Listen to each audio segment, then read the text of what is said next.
Hello दोस्तों, आज आप सभी का विष्णु फेस क्लासेस में स्वागत है। आज हम लोग फिजिक्स के एक सबसे इम्पॉर्टेंट टॉपिक्स के ऊपर डिस्कशन करने वाले हैं और वो टॉपिक है आपका इलेक्ट्रिक फोर्स। और ये टॉपिक आपका चैप्टर फर्स्ट का टॉपिक है जो कि इलेक्ट्रोस्टैटिक है। और कहा जाता है कि अगर इस चैप्टर में अगर आपने इलेक्ट्रिक फोर्स ना पढ़ा तो आपने कुछ नहीं पढ़ा। एक तरीके से कहते हैं ना, कुछ पढ़ा ही नहीं आपने। इसलिए इलेक्ट्रिक फोर्स बहुत ही इंपॉर्टेंट टॉपिक है और न्यूमेरिकल के पॉइंट ऑफ व्यू से भी देखा जाए तो ये सबसे इंपॉर्टेंट टॉपिक होता है। आप कंपटीशन की बातें कीजिए, आप नीट की बात कीजिए, जेई की बातें कीजिए या बोर्ड एग्जाम्स की भी बात कीजिए, सीबीएसई की बात कीजिए, हर एग्जाम में इलेक्ट्रिक फोर्स सबसे इंपॉर्टेंट है और इसके क्वेश्चंस बहुत सारे पूछे जाते हैं। तो आज हम लोग इन टॉपिक्स को ब्रीफली डिस्कस करते हैं कि आखिर ये इलेक्ट्रिक फोर्स होता क्या है, इलेक्ट्रिक फोर्स को कैलकुलेट कैसे करेंगे, इलेक्ट्रिक फोर्स की क्या क्या प्रॉपर्टीज होती है। इन सब टॉपिक्स के ऊपर हम लोग क्या करेंगे, डिस्कशन करेंगे। तो सबसे पहला हमारा काम है कि इलेक्ट्रिक फोर्स होता क्या है, इसके बारे में समझना। तो इसको समझने के लिए हम लोग यहाँ पर हमने एक स्टेटमेंट लिख के रखा है कि इलेक्ट्रिक फोर्स क्या होता है। तो थोड़ा ध्यान से देखिए, इलेक्ट्रिक फोर्स में कहा गया द फोर्स ऑफ अट्रैक्शन और रिपल्सन, मतलब कि जो अट्रैक्शन और जो रिपल्सन होगा किसके बीच में होगा आपका, क्या किसी मैसिव बॉडी के बीच में होगा क्या? याद कीजिएगा, आपने न्यूटन में पढ़ा था there is a force of attraction between two massive body, पर वहां सिर्फ अट्रैक्शन था, पर यहां पर आपको कहा गया the force of attraction. Attraction तो होगा और रिपल्सन, साथ ही साथ रिपल्सन भी होगा बिटवीन टू चार्जेस। यहां पे बोला गया कि अगर दो चार्जेस के बीच में जो भी फोर्स ऑफ अट्रैक्शन या फोर्स ऑफ रिपल्सन होगा, ऐसे फोर्स को ही आप क्या कहेंगे, इलेक्ट्रिक फोर्स कहेंगे। तो एक बात तो हमारा क्लियर हो गया कि अगर कोई पूछे व्हाट इज इलेक्ट्रिक फोर्स, तो आप सिंपल सा लैंग्वेज में कहेंगे द फोर्स ऑफ अट्रैक्शन और force of repulsion between two charges. दो चार्जेस के बीच में जो भी फोर्स ऑफ अट्रैक्शन और रिपल्सन लग रहा है उसे आप क्या कहेंगे, इलेक्ट्रिक फोर्स कहेंगे। अब अगला क्वेश्चन आएगा, क्या सर सिर्फ दो चार्जेस होंगे क्या? तो हम कहेंगे नहीं, चार्जेस मल्टीपल होंगे। तो सबके बीच में फोर्स ऑफ अट्रैक्शन लगेगा या रिपल्सन लगेगा और उसके लिए थोड़ा सा सब्र कीजिए। आप एक टॉपिक पढ़ेंगे जिसको कहते हैं प्रिंसिपल ऑफ सुपरपोजिशन। उसमें यह बात कंक्लूड हो जाएगा कि अगर दो चार्जेस से ज्यादा चार्ज हो तो फोर्स ऑफ अट्रैक्शन और रिपल्सन हम कैसे एक्ट करेंगे। ठीक है, तो हम सबसे पहले इलेक्ट्रिक फोर्स के कुछ प्रॉपर्टीज के बारे में हम लोग यहां पर डिस्कशन करें कि आखिर इलेक्ट्रिक फोर्स की क्या क्या प्रॉपर्टीज होती है। उसमें सबसे पहली जो प्रॉपर्टी होती है कि it is fundamental force. It is fundamental force. ये कैसा फोर्स होता है आपका, फंडामेंटल फोर्स होता है। और इसको एक नाम और दे देंगे, it is one of the basic force. ये कैसा फोर्स है आपका, बेसिक फोर्स है। तो ध्यान रखिएगा, कुछ ही फोर्स आपके फंडामेंटल फोर्स की कैटेगरी में आए हैं और क्लास 11th में आपने इस टॉपिक के बारे में पढ़ा होगा।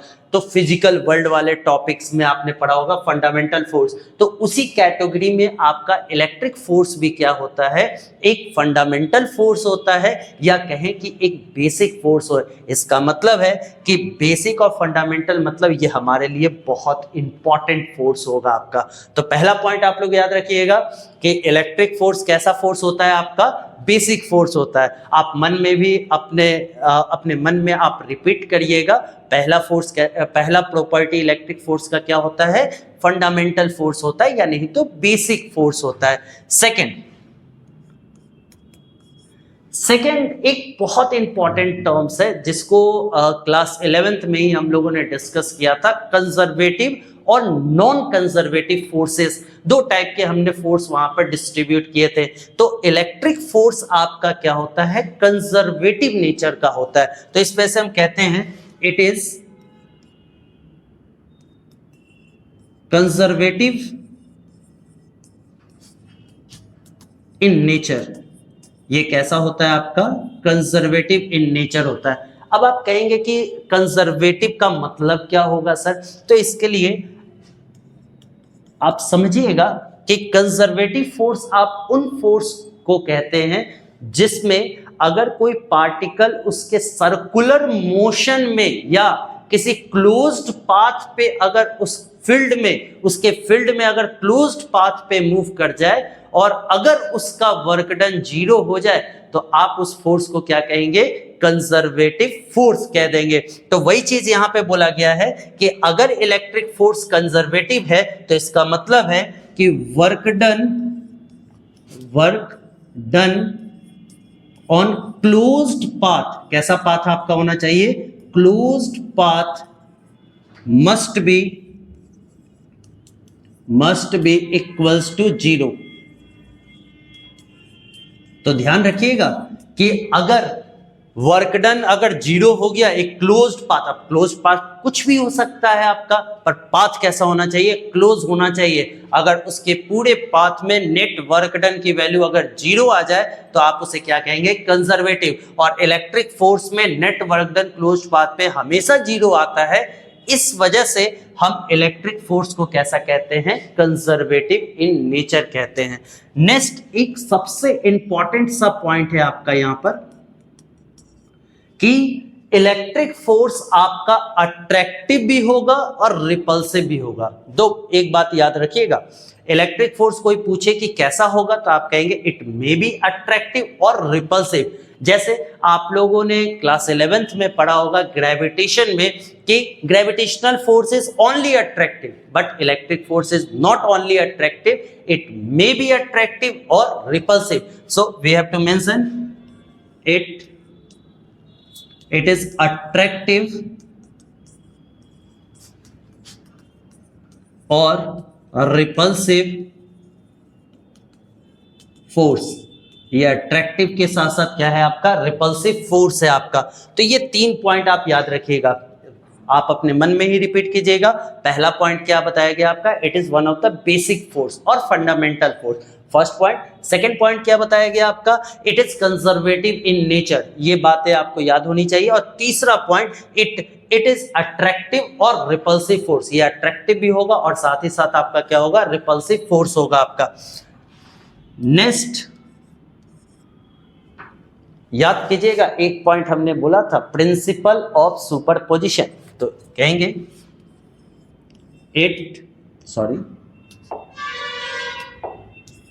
it follow the principle of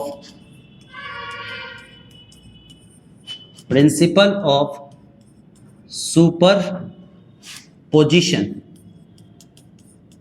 it follow the principle of superposition। तो अगला क्वेश्चन उठ जाएगा कि सर ये प्रिंसिपल ऑफ सुपरपोजिशन क्या होता है आपका? तो इस बात पे भी हम लोग यहाँ पर डिस्कशन करेंगे।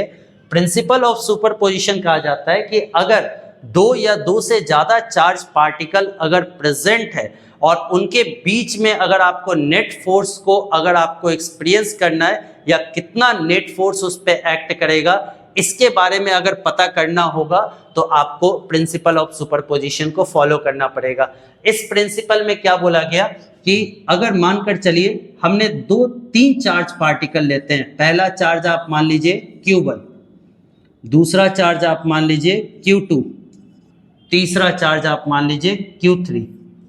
ये 3 डिफरेंट चार्जेस को हमने यहाँ पे कंसिडर किया। अब इसके नेचर को भी हम यहाँ पर डिस्कस कर लेते हैं। Q1 को मान लीजिए हमने पॉजिटिव चार्ज दे दिया, Q2 को हमने नेगेटिव चार्ज दे दिया और Q3 को हम लोगों ने नेगेटिव चार्ज दे दिया। आप कुछ भी मान सकते हैं यहाँ पे। अब एक बात बताइए, Q1 और Q1 पॉजिटिव है, Q2 नेगेटिव है, तो एक बात तो ध्यान रखिएगा, plus minus always attract each other और plus plus always repel each other. तो ध्यान रखिएगा, अगर डिफरेंट नेचर का चार्ज होगा तो दोनों एक दूसरे को अट्रैक्ट करेगा और अगर सिमिलर नेचर का चार्ज होगा तो दोनों एक दूसरे को सिमिलर नेचर का चार्ज है तो रिपल्सन होगा। तो इसका मतलब है कि अगर Q1 और Q2 को हम लोग यहां पर अगर कनेक्ट करें तो इस बात का ध्यान दीजिएगा Q1 पॉजिटिव है, Q2 निगेटिव है, तो ये दोनों फोर्स ऑफ अट्रैक्शन करेगा। दोनों क्या करेगा? Force of attraction. ये इधर अट्रैक्ट करेगा, ये इधर अट्रैक्ट करेगा। ठीक है, क्यों? क्योंकि एक पॉजिटिव है और दूसरा क्या है आपका? निगेटिव। अब देखिए Q2 और Q3 की बात करिए। Q2 और Q3 दोनों कैसा चार्ज है आपका? निगेटिव चार्ज है, और निगेटिव चार्ज के बीच में हमेशा फोर्स ऑफ रिपल्सन लगेगा आपका। तो देखिए यहां पे फोर्स, इधर रिपल्सन और इधर इस पर रिपल्सन।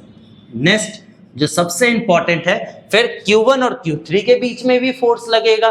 तो Q1 आपका पॉजिटिव, Q3 आपका negative. Positive negative always attract each other, तो दोनों के बीच में आप फोर्स ऑफ अट्रैक्शन लगाएंगे, तो ये इसको इसके तरफ खींचेगा और ये इसको इस तरफ खींचेगा।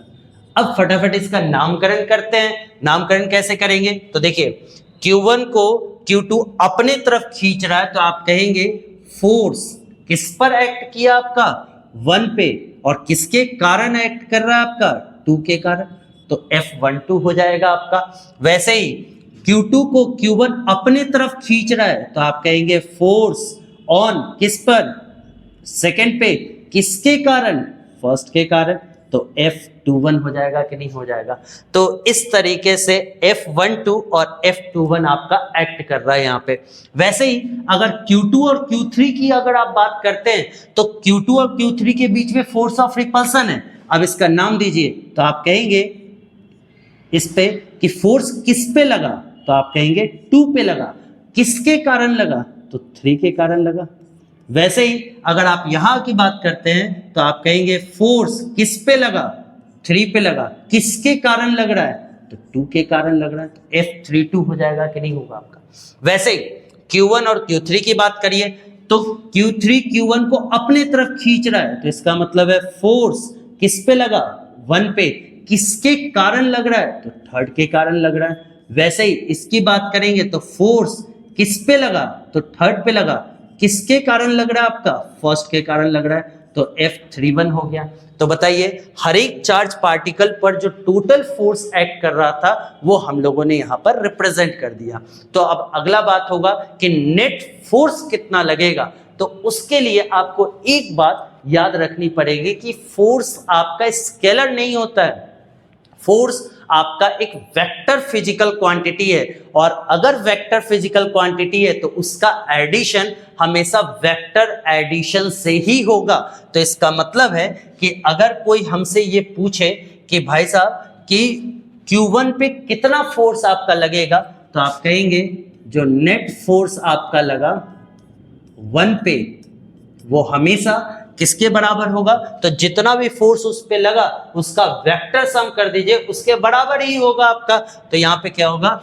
F12 plus F13। अब दोनों को वेक्टर एडिशन से आप ऐड कर दीजिए, और क्लास 11th में तो वेक्टर एडिशन होता ही है। अगर आपको नहीं आता हो तो जब मैं इसके न्यूमेरिकल करवाऊंगा तो वहां पे मैं आपको बताऊंगा कि इनको वेक्टर के तरीकों से आप कैसे ऐड करेंगे। तो उसके लिए आप नेक्स्ट लेक्चर पे आप देख सकते हैं। और यहां पर देखिए, अगर किसी ने पूछा कि सेकंड वाले पे क्या होगा आपका, तो आप कहेंगे F। आप सेकंड वाले में ढूंढिए, सेकंड वाले पे कितना फोर्स लग रहा है? 2 फोर्स लग रहा है, F23 F21। तो आप लिख देंगे F23 प्लस F21। हो गया कि नहीं हो गया आपका? वैसे ही अगर थर्ड वाले का अगर किसी ने पूछा तो क्या लिखेंगे आप यहाँ पे? तो आप कहेंगे थर्ड पे भी कितना फोर्स लग रहा है आपका? 2 फोर्स लग रहा है, एक लग रहा है आपका F32 और एक लग रहा है F31। दोनों का वेक्टर सम कर दीजिए, तो F31 प्लस F32। और इस तरीके से ये जो प्रिंसिपल है जो ये बताता है कि कोई भी टोटल फोर्स किसी भी चार्ज, मल्टीपल चार्ज सिस्टम में किसी एक चार्ज पर टोटल फोर्स कितना लगेगा, ये जो प्रिंसिपल आपको डिस्कस करता है, उसी प्रिंसिपल का नाम है प्रिंसिपल ऑफ सुपरपोजिशन। क्या नाम है उसका? Principle of superposition. अब देखिए इसकी स्टेटमेंट मैं यहां लिखवा दूं, क्योंकि बोर्ड एग्जाम्स में क्या होता है जनरली इसकी स्टेटमेंट्स आपकी पूछी जाती है वहां पे। तो कहते हैं, अगर किसी ने पूछा कि प्रिंसिपल ऑफ सुपरपोजिशन क्या होता है भाई साहब, तो आप कहेंगे इसके लिए, तो कहेंगे this principle state that the total force acted on any charge particle, कोई भी चार्ज पार्टिकल हो, any charge particle must be vector sum. ध्यान रखिएगा, हम लोगों ने कैसा सम किया था, यहां पर वेक्टर सम किया था, तो हम कहेंगे मस्ट बी वेक्टर सम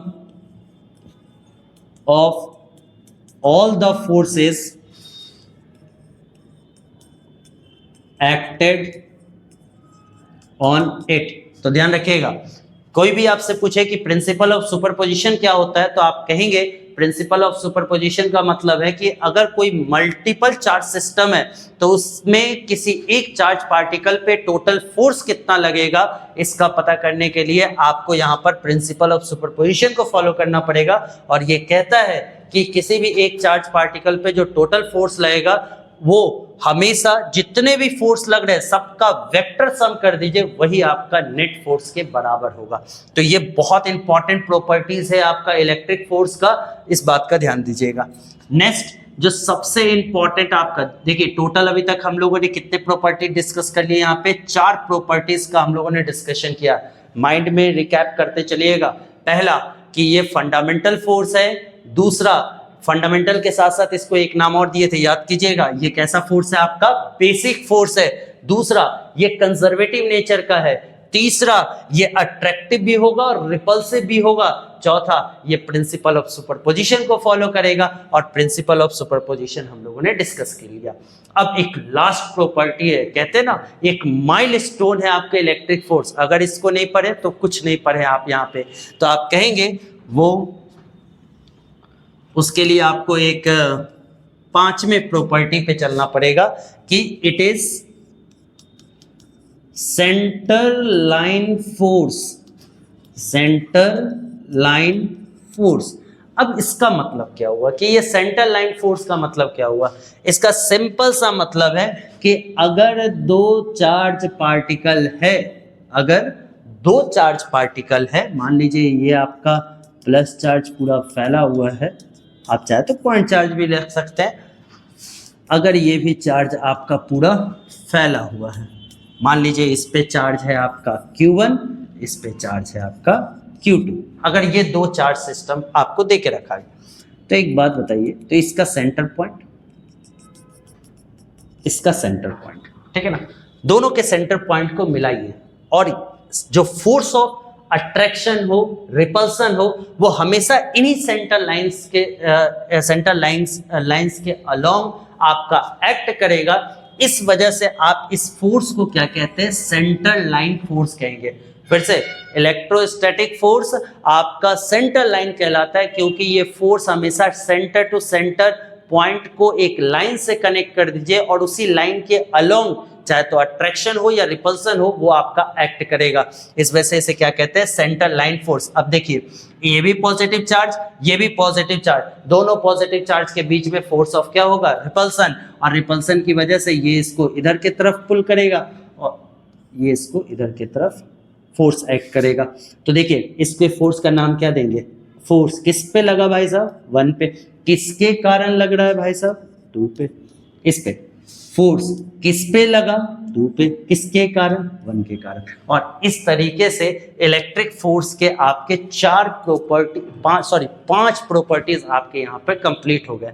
तो ये रिकैप करेंगे हम लोग फटाफट कि अगर किसी ने आपसे पूछा कि इलेक्ट्रिक फोर्स क्या होता है, तो आप डायरेक्ट कहेंगे द फोर्स ऑफ अट्रैक्शन और repulsion between the charge particle is known as the electric force. और इलेक्ट्रिक फोर्स के 5 प्रॉपर्टी होते हैं। पहला ये फंडामेंटल होता है, या आप इसे बेसिक भी कह सकते हैं। दूसरा कंजर्वेटिव इन नेचर होता है आपका। तीसरा ये अट्रैक्शन भी होगा और रिपल्सन भी होगा। चौथा ये आपके प्रिंसिपल ऑफ सुपरपोजिशन को फॉलो करेगा। और लास्ट वाला पॉइंट सबसे इंपॉर्टेंट है, ये सेंटर लाइन फोर्स होता है। और इस तरीके से हमारा इलेक्ट्रिक फोर्स का ये सारा कंटेंट यहाँ पे कंप्लीट हो गया। अब अगला क्वेश्चन ये उठेगा कि सर ठीक है, ये सारी प्रॉपर्टीज तो बहुत बढ़िया है, पर एक बात बताइए, इलेक्ट्रिक फोर्स का मैग्नीट्यूड कैसे निकालेंगे? वो तो सबसे इंपॉर्टेंट सा टॉपिक रहेगा कि मैग्नीट्यूड कैसे निकलेगा। तो इसके लिए हम लोग का एक सेकंड लेक्चर होगा जो कि कूलम्ब्स लॉ का होगा, आप उसे देख ले। कूलम्ब्स लॉ के थ्रू आप इस फोर्स के मैग्नीट्यूड का वहां पर कैलकुलेशन कर सकते हैं, और वो बहुत इंपॉर्टेंट टॉपिक है, वो भी आपका इलेक्ट्रोस्टैट का, ठीक है। और फिर जब कूलम्ब्स लॉ आपका कंप्लीट होगा, इसके बाद कूलम्ब्स लॉ के कम से कम 10 से 20 आपके एक न्यूमेरिकल का एक सेशन होगा, जिसमें 10 से 20 न्यूमेरिकल हम आपको कंप्लीट करवाएंगे, और इस तरीके से हमारा फिजिक्स का ये लेक्चर चलता रहेगा, ठीक है। आप सभी से रिक्वेस्ट है, अगर आपको वीडियो अच्छा लगा हो तो आप लाइक जरूर करें, शेयर जरूर करें दोस्तों में, ताकि जो बच्चे रिमोट एरिया में रहते हैं, जो कहीं जा नहीं सकते हैं, तो उन तक ये वीडियो पहुंचेगी, तो वो भी इलेक्ट्रोस्टैट को अच्छे से समझ पाएंगे। और साथ ही साथ अगर मन हुआ तो आप सब्सक्राइब जरूर करें। Thanks a lot.